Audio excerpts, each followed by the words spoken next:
नमस्कार, मैं हूं शम्स ताहिर खान और आप देख रहे हैं वारदात। 5 मार्च की शाम जब ठाणे के एक सरकारी अस्पताल में मनसुख हिरेन का पोस्टमार्टम हो रहा था, तब अचानक वहां सचिन वाजे पहुंच जाते हैं। पोस्टमार्टम करने वाले 3 डॉक्टरों से वो मुलाकात करते हैं, उनसे बात करते हैं। इतना ही नहीं, वो मनसुख हिरेन के भाई विनोद हिरेन से भी मिलते हैं और उनसे भी बातचीत करते हैं। अब सवाल ये है कि सचिन वाजे सरकारी अस्पताल पोस्टमार्टम के वक्त क्यों पहुंचे थे, जबकि इस केस की जांच से उनका कोई लेना देना नहीं था। एनआईए अब इसी मामले में पोस्टमार्टम करने वाले उन 3 डॉक्टरों से पूछताछ कर रही है, ताकि ये पता लगाया जा सके कि कहीं पोस्टमार्टम के दौरान सचिन वाजे ने रिपोर्ट बदलवाने के लिए डॉक्टरों पर कोई दबाव तो नहीं डाला था।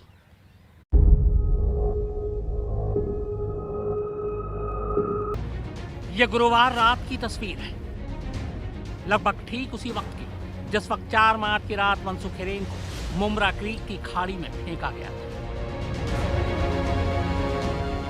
एनआईए की टीम सचिन वाजे को लेकर ठीक उसी मुमरा क्रीक पर इसलिए पहुंची ताकि मनसुख के कत्ल की कड़ियों को जोड़ा जा सके। दरअसल महाराष्ट्र एटीएस ने मनसुख हिरेन के कत्ल से जुड़े तमाम सबूत, जानकारियां और यहां तक कि उन 2 आरोपियों को एनआईए को सौंप दिया है जिनसे मनसुख के कत्ल का राज खुला था, यानी सजायाफ्ता बर्खास्त सिपाही विनायक शिंदे और सटोरिया नरेश गौर। सचिन वाजे पहले से ही एनआईए की हिरासत। महाराष्ट्र एटीएस ने यह दावा किया है कि मनसुख हिरेन को मारने से पहले घोड़बंदर इलाके में जिस गाड़ी में बिठाया गया था, वो गाड़ी कोई और नहीं बल्कि वॉल्वो है।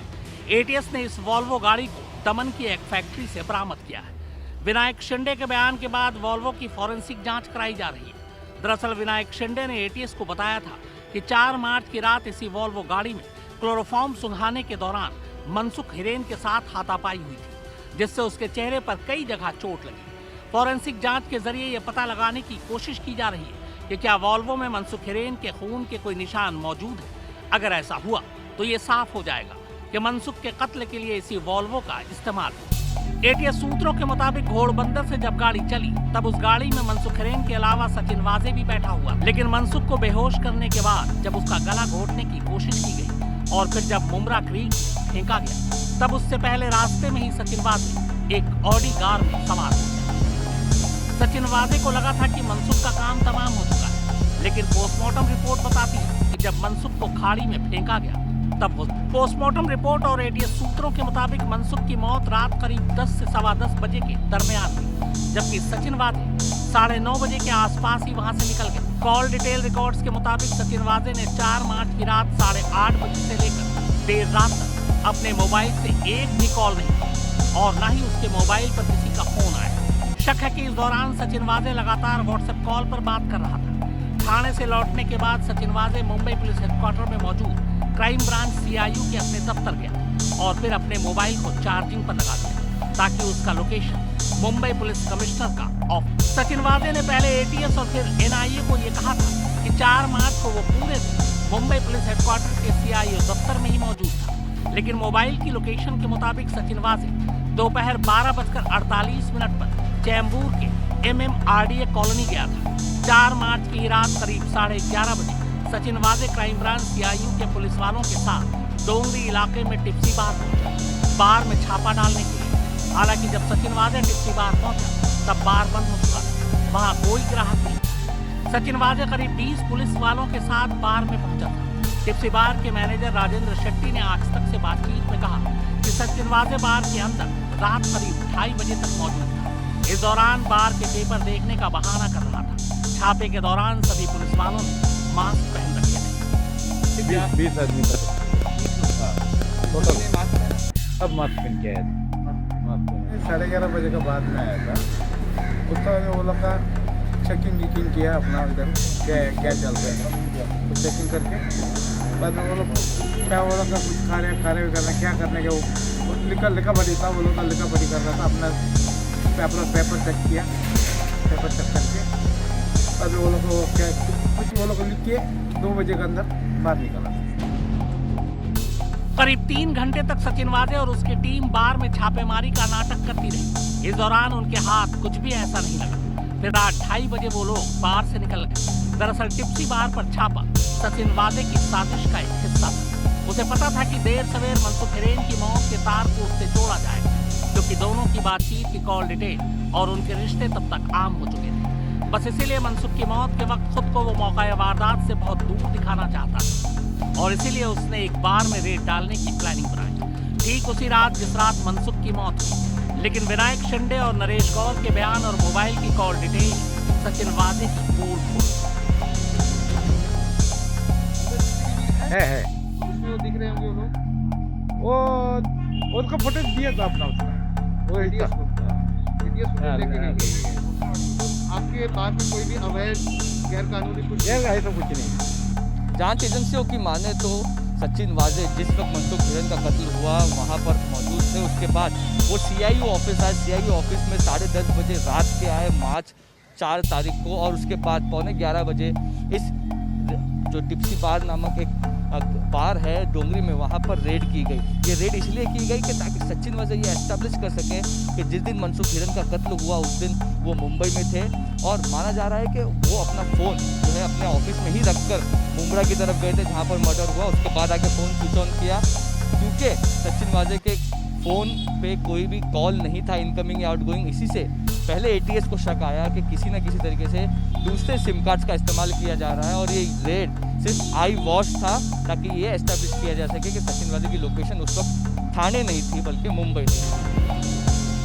उधर एटीएस ने जब मनसुख के घर वालों से बात की तो पता चला कि मनसुख हिरेन के पास एक ही मोबाइल था, लेकिन इस एक मोबाइल में वो 2 सिम कार्ड इस्तेमाल करता था। मनसुख का ये मोबाइल अभी भी लापता है। हालांकि एटीएस ने जब मनसुख के मोबाइल की कॉल डिटेल रिकॉर्ड निकाली तो पता चला कि उनमें से एक नंबर पर मनसुख को आखिरी फोन रात 8:32 पर उनकी पत्नी ने किया था। मनसुख घर से उस रात करीब 8:15 बजे निकले थे, यानी उनके घर से निकलने के लगभग 17 मिनट बाद उनकी पत्नी ने उन्हें फोन किया था। इसके अलावा इसी मोबाइल के दूसरे नंबर पर रात 10:10 पर 4 मैसेज आए थे। ये मैसेज मनसुख के घर वालों के ही थे। तब इस फोन की लोकेशन वसई का मालजी पाड़ा थी। एटीएस सूत्रों के मुताबिक फिलहाल जो जानकारी मिली उस हिसाब से मनसुख हिरेन के कत्ल में कुल 4 लोग शामिल थे। इनमें से 3 हिरासत, यानी सचिन वाजे, विनायक शिंदे और नरेश गौर। चौथा शख्स कौन है? फिलहाल एटीएस ने इसका खुलासा नहीं किया है, ये कहते हुए कि इससे जांच पर असर पड़ सकता है। दूसरी तरफ एनआईए सूत्रों के मुताबिक जब तक जांच पूरी नहीं हो जाती तब तक मनसुख हिरेन के कत्ल को लेकर महाराष्ट्र एटीएस के दावे पर पूरी तरह से यकीन नहीं किया जा सकता। एनआईए को यह भी शक है कि एंटीरिया साजिश से लेकर मनसुख हिरेन की मौत तक सचिन वाजे ने अलग अलग कई गाड़ियों का इस्तेमाल किया। इनमें से अब भी 2 गाड़ियों की तलाश है। एनआईए सूत्रों के मुताबिक एक बार विनायक शिंदे और नरेश गौर से पूछताछ पूरी हो जाए तो फिर तस्वीर साफ हो जाएगी। इन दोनों आरोपियों को जो अब तक एटीएस की हिरासत में थे, एटीएस ने गुरुवार को एनआईए के हवाले कर दिया। एनआईए इन दोनों को सचिन वाजे के सामने बिठाकर भी पूछताछ करने जा रही है। सचिन वाजे के बारे में एनआईए को एक और अहम जानकारी मिली और वो जानकारी ये है कि 5 मार्च की शाम को सचिन वाजे उस सरकारी अस्पताल में मौजूद था जहां मनसुख हिरेन के शव का पोस्टमार्टम चल रहा था। उसने अस्पताल में मौजूद क्राइम ब्रांच के एक अफसर से भी बातचीत की। उसी अफसर ने सचिन वाजे को पोस्टमार्टम हाउस में जाने की इजाजत दी। इतना ही नहीं, 5 मार्च की शाम पोस्टमार्टम के दौरान सचिन वाजे मनसुख हिरेन के भाई विनोद हिरेन से भी मिला था, जो उस वक्त वहीं पोस्टमार्टम हाउस के बाहर मौजूद था। मनसुख हिरेन के शव का पोस्टमार्टम ठाणे के सरकारी अस्पताल के 3 डॉक्टरों की एक टीम ने किया था। एनआईए इन तीनों डॉक्टरों से भी पूछताछ करने वाली है। दरअसल एनआईए इनसे पूछताछ कर ये पता लगाना चाहती है कि पोस्टमार्टम के दौरान क्या उन पर किसी ने दबाव बनाने की कोशिश की थी, क्या पोस्टमार्टम की वीडियोग्राफी हुई थी, डॉक्टर से मिलने कौन कौन आए थे, उनसे क्या बातचीत हुई थी, क्या किसी का फोन भी आया था, पोस्टमार्टम के बाद सारे सैंपल एक ही साथ फॉरेंसिक के लिए क्यों नहीं भेजे गए, पोस्टमार्टम के दौरान मिलने वाले लोगों का रिकॉर्ड मौजूद है या नहीं, सचिन वाजे पोस्टमार्टम हाउस में क्या कर रहा था, क्या वो वहां आधिकारिक तौर पर आया था या फिर मनसुख हिरेन के जानकार के तौर पर। हालांकि एटीएस मनसुख का पोस्टमार्टम करने वाले तीनों डॉक्टरों से पहले ही पूछताछ कर उनका बयान दर्ज कर चुकी है, लेकिन मनसुख के परिवार ने इल्जाम लगाया कि पोस्टमार्टम के दौरान सचिन वाजे न सिर्फ वहां लगातार मौजूद था बल्कि वो डॉक्टरों पर रिपोर्ट बदलने के लिए दबाव बना रहा था। मनसुख के परिवार के इन आरोपों की भी अब एनआईए जांच करेगी। इसकी वजह यह है कि मनसुख की मौत के फौरन बाद मुंबई पुलिस की तरफ से यह कहा गया था कि मनसुख ने खुदकुशी की है। हालांकि तब तक फॉरेंसिक रिपोर्ट भी नहीं आई थी। मनसुख की केमिकल एनालिसिस रिपोर्ट से बाद में यह खुलासा हुआ था कि मनसुख को जिंदा ही पानी में फेंका गया था और उसके चेहरे पर एंटीमॉर्टम चोट के निशान थे। एटीएस ने इस केमिकल एनालिसिस रिपोर्ट को हरियाणा की लैब में भेजा है उनकी राय जानने के लिए। फिलहाल ये रिपोर्ट हरियाणा से अभी आई नहीं। एनआईए अब इस रिपोर्ट का भी इंतजार कर रही है। मुंबई से विद्या, मुस्तफा शेख, दिव्येश और सौरभ वक्तानिया के साथ शम्स ताहिर खान, आज तक। 16 फरवरी को सचिन वाजे मुंबई के एक 5 सितारा होटल में ठहरते हैं। वो अपने साथ 5 बैग लेकर गए थे। अब इन बैग की जांच करने के बाद एनआईए इस नतीजे पर पहुंची है कि बैग में कुछ और नहीं बल्कि नकदी थी। अब कितने पैसे थे ये तो पता नहीं, लेकिन एनआईए इस बात का पता लगाने की कोशिश कर रही है कि आखिर इन पैसों का एंटीलिया की साजिश से क्या कोई रिश्ता है। 16 फरवरी को मुंबई के एक 5 सितारा होटल में सचिन वाजे 5 बड़े बड़े बैग में नोट लेकर ही दाखिल हुआ था। सुरक्षा के लिहाज से इन बैग की स्कैनिंग के दौरान ये बात सामने आई थी। होटल में इन बैग के साथ चेक इन करते वाजे और एक संदिग्ध महिला की तस्वीरें पहले ही सीसीटीवी कैमरों में कैद हैं। चेकिंग कियोस्क से मिले विजुअल से भी ये बात साफ हुई है कि सचिन वाजे बैग में कैश भरकर होटल में दाखिल हुआ था।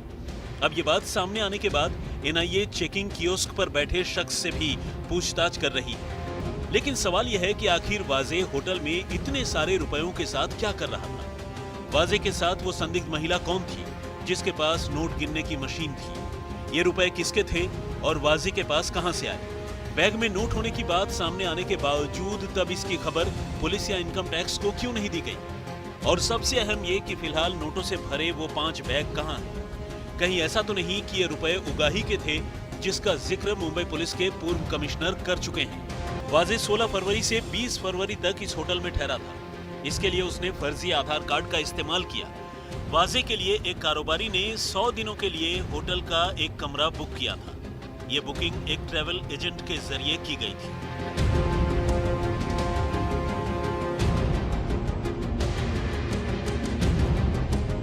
वारदात में फिलहाल इतना ही, मगर आज तक पर खबरों का सिलसिला लगातार जारी। नमस्कार, मैं हूं अंजना ओम कश्यप। हमें उम्मीद है ये वीडियो आपको पसंद आया होगा।